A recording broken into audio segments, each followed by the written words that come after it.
മലയാളികൾ ഏറ്റവുമധികം കാത്തിരിക്കുന്ന തിരിച്ചുവരവാണ് നിവിൻ പോളിയുടേത്.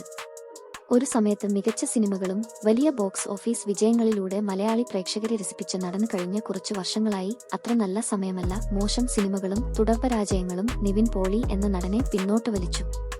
എന്നാലിപ്പോൾ വമ്പൻ പ്രോജക്റ്റുകളുമായി ഗംഭീര തിരിച്ചുവരവിനൊരുങ്ങുകയാണ് നടൻ.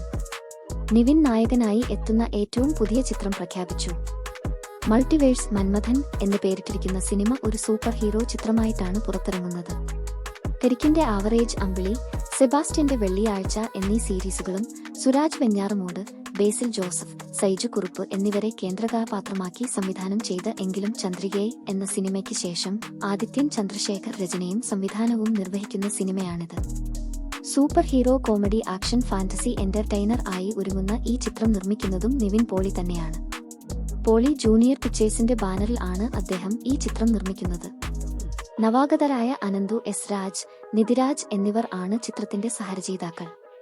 അനീഷ് രാജശേഖരൻ ആണ് ചിത്രത്തിന്റെ ക്രിയേറ്റീവ് കോളാബറേഷൻ. മലയാളം, തമിഴ്, തെലുങ്ക്, കന്നഡ, ഹിന്ദി ഭാഷകളിൽ പാൻ ഇന്ത്യൻ ചിത്രമായാണ് മൾട്ടിവേഴ്സ് മന്മഥൻ ഒരുങ്ങുന്നത്.